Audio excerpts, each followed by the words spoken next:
Segundo bloque de sesión abierta, lo anunciábamos en la presentación de los temas. Complejo industrial naval argentino, un importantísimo órgano nacional, organismo nacional, una empresa nacional que depende del Ministerio de Defensa de la Nación. Para ello vamos a estar dialogando para que nos explique en qué consiste este complejo industrial. Estamos en los estudios de sesión abierta con el contador público Mario Fadel. Muy buenas noches, el gusto de Buenas tenerte noches. acá. Buenas noches, muchas gracias a ustedes. Bueno, complejo industrial naval argentino, ¿en qué consiste? ¿Qué comprende? Me imagino que comprende varios astilleros. Sí, a ver, no olvidemos que en la década del 90 prácticamente se hizo desaparecer la industria Sí, naval en Argentina, ¿no? sí, Con sí, correcto. un acto desaprensivo, digamos, sin tener en cuenta lo estratégico que es contar con astilleros que reparen grandes buques, ¿no? Y esto, digo, para que la gente entienda, tener un puerto como el puerto de Buenos Aires, el más austral del mundo, Sí. y no tener un astillero para reparar buques de 200 metros de largo, digo, para que la gente un poco dimensione de qué Dos estamos cuadras. hablando, 2 cuadras y de 15.000 toneladas de peso, no tener dónde reparar esos barcos es estratégicamente un gran error, porque lo que hace es encarecer los bienes, es decir, quien enviaba un barco a la Argentina corriendo riesgo, que si ese barco chocaba, tenía algún desperfecto, podían perderse. Son buques que valen muchos millones de dólares, por ende los costos de los fletes se encarecían. Esto en la década del 90 se privatizó el astillero, hacia fines del 99 quebró el privado, que había comprado y nunca pagado el astillero. De Ajá. hecho, está el juicio, próximo a entrar ya en juicio oral, después de muchos años, donde hay una cantidad de condenados entre funcionarios y los privados.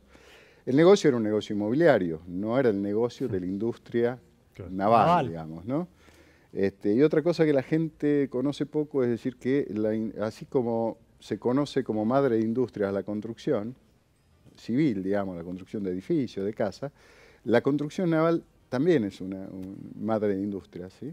Es decir, no solamente genera mucha mano de obra capacitada, sino además tiene un derrame importante en muchas otras actividades. Imagínense, hay barcos que son hoteles flotantes, Claro.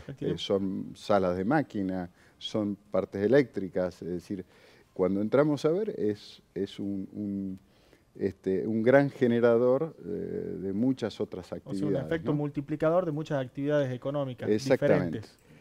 Cuando el astillero llegó a tener, fue históricamente el más grande de Sudamérica, ¿sí? Tandanor en aquel momento, Sí. Talleres Navales de Arsena Norte, que después, por la decisión de Néstor Kirchner primero en el 2007 y después de Cristina Fernández de Kirchner en el 2008, es decir, primero la reestatización del 90% de las acciones. Digo el 90% porque a partir de ese momento se puso en práctica el 10% de las acciones en manos de los trabajadores, algo que fue, digamos, la zanahoria con la que se privatizaron, ustedes recuerdan, en la década del Claro. 90, no, le vamos a dar el 10% a los trabajadores, nunca se les dio, o se les dio de manera engañosa. Bueno, a partir de ese momento se puso en marcha el 10% de las acciones, el 90% en manos del Ministerio de Defensa. A partir de ese momento es que ¿Qué cantidad de empleados más o menos en aquella época? En aquella época, solamente Tandanor llegó a tener más de 1.000 trabajadores, ¿sí? Y en el 99 se quedó con 150 trabajadores con una edad promedio de 57 años. Claro, es decir, no quedó La prácticamente desactivación nadie, total de es la decir, empresa. estaba devastado.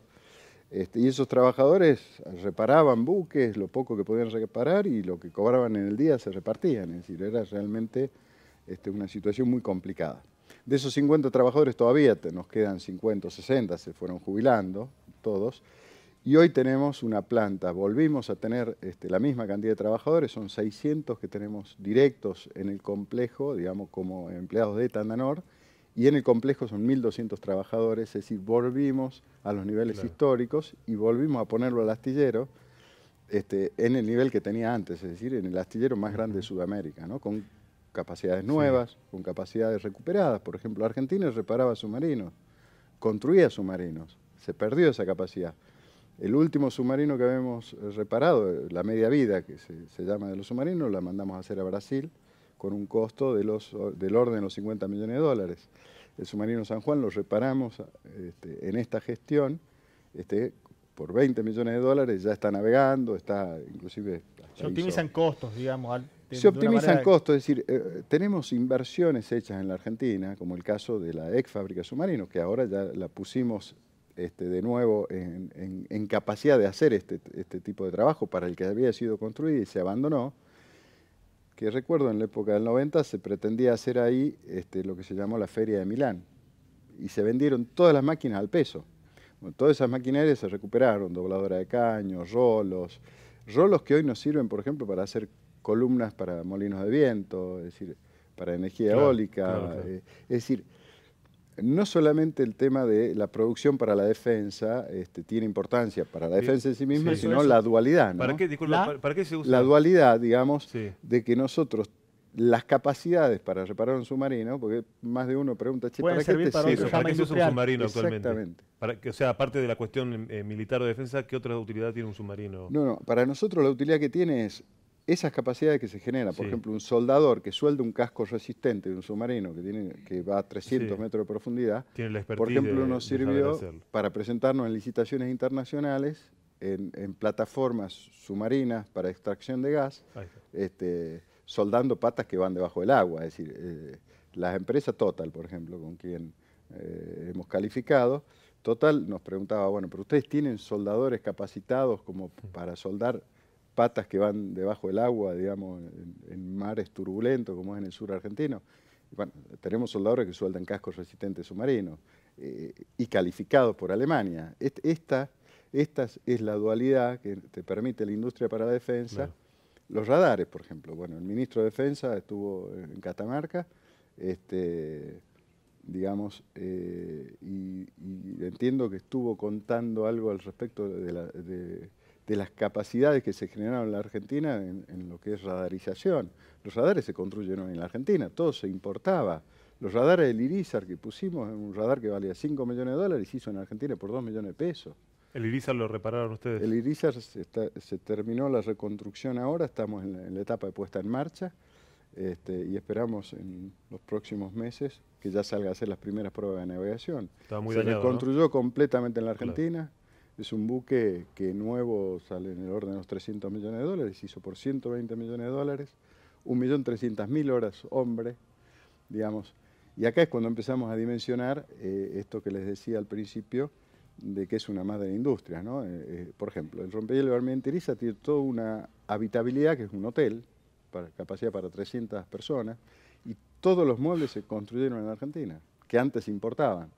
Más de 1.500 muebles, todas las cocinas que tiene. 300 personas de tripulación arriba del... 313 personas. Es el rompehielos más grande del mundo en cuanto a capacidad de personas. El más grande de los americanos tiene capacidad para 200 personas. El que compró ahora Sudáfrica tiene capacidad para 100 personas. El de Chile, que ahora Chile está jubilando a su viejo Biel, digamos, su viejo rompehielos, y decidieron construir uno nuevo con capacidad para 60 personas, digo, para que dimensionemos las características especiales de este gran buque, ¿no? Claro. Y Tandanor se conoció más por el rompehielo, por los submarinos, pero también tengo que decirles, en los 8 años de gestión que llevamos, desde que se reestatizó, se repararon más de 800 barcos.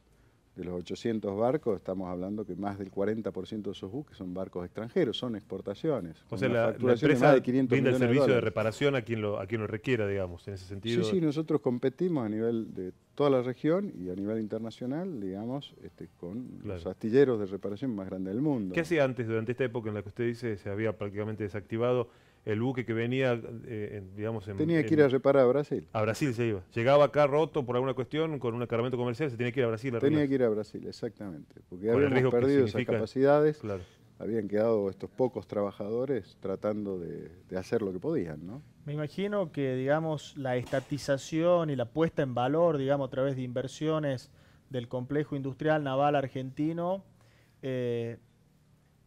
genera un marco de confianza, digamos, para la industria naval del resto del mundo hacia Argentina, de saber que puede contar con este servicio en nuestro país, no irse hasta Brasil. desde lo comercial, digo. Sí, sí, no, la Federación de Industria Naval Argentina lo considera al complejo y a Tandanor como la locomotora de la industria naval. De hecho, todas estas capacidades que se generaron y hoy estar compitiendo a nivel internacional. Si hoy van ustedes a Tandanor, tenemos 2 buques de Petrobras reparando, 2 buques Claro. gaseros, está viniendo un petrolero en 20 días, es decir, empezamos a competir y a ganar mercados que se habían perdido, ¿no? Y esto no es de este año, de los últimos 8 años que venimos compitiendo y generando mano de obra nacional, ¿no? Porque la verdad que el acto desaprensivo de no solamente desde lo estratégico, sino desde el punto de vista de lo que genera en mano de obra nacional, la industria naval no tiene medida lo que se hizo en la década del 90, ¿no? Abandonarla de la manera que se la abandonó. Cuando nosotros miramos solo la pampa verde y tenemos la pampa azul, digamos, y para atender la pampa azul necesitas de astilleros, necesitas de construcciones de buques, porque también incursionamos en la construcción de buques, construimos remolcadores, construimos motoveleros para la prefectura argentina y para el sector privado, claro.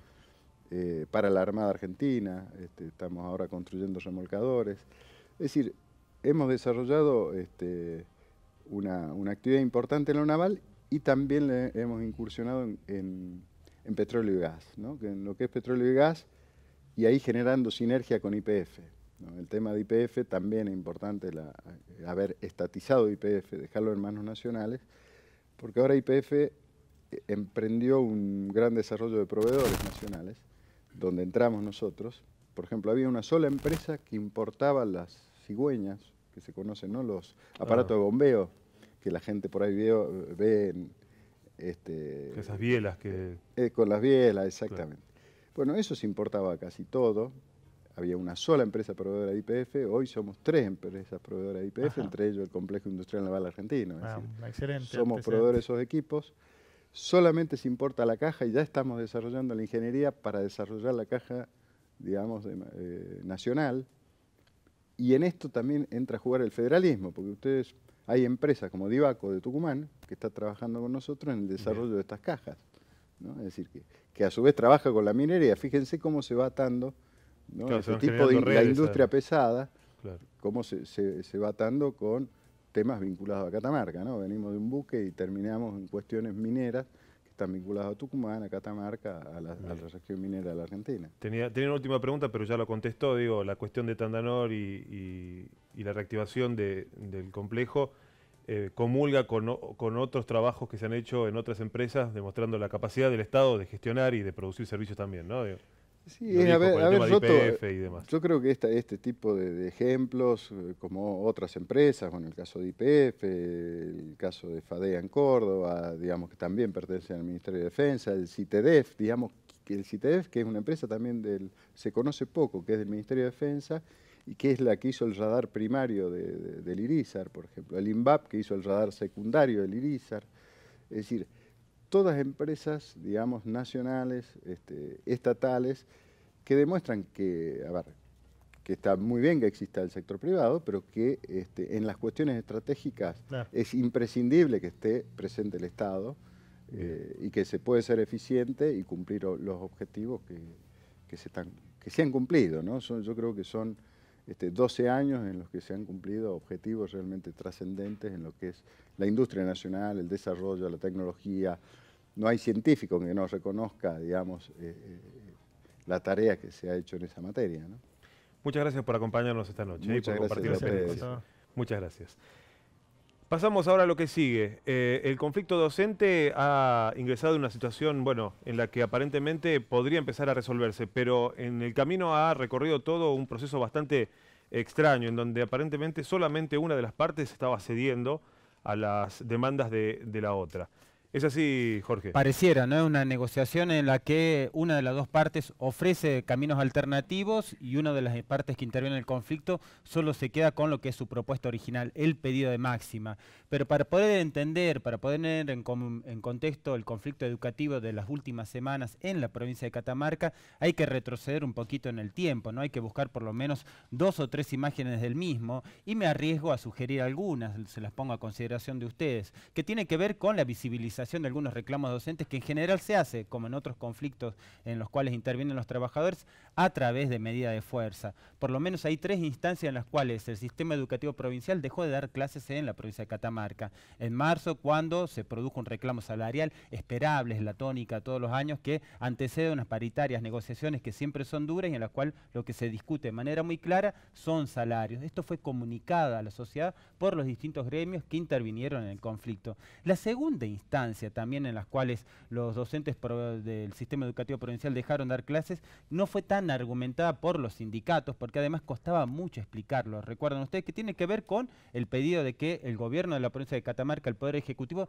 reconozca las licencias sindicales. Hubo marchas y contramarchas en torno a la justificación de este pedido por parte de los dirigentes de los sindicatos, no las bases que en todo caso acompañaron el pedido de sus dirigentes sindicales. Finalmente, ese conflicto también fue saldado a través de una decisión del Poder Ejecutivo de la provincia de Catamarca, y en este caso en particular, creo que esto hay que pensarlo con un poquito más de detenimiento, la discusión en torno a los motivos profundos del conflicto no fue lo suficientemente comunicada, argumentada con claridad por parte del intersindical docente a toda la comunidad catamarqueña, y estamos ante un conflicto de semanas en las cuales las posiciones del Poder Ejecutivo y del intersindical docente parece que habían llegado a un camino sin salida, por lo menos hasta el día de ayer, en el cual nuevamente, como decías Axel, el Poder Ejecutivo de la provincia puso sobre la mesa de negociaciones una propuesta superadora de otras propuestas que ya había realizado con anterioridad y que fueron reconocidas como insuficientes por el intersindical docente.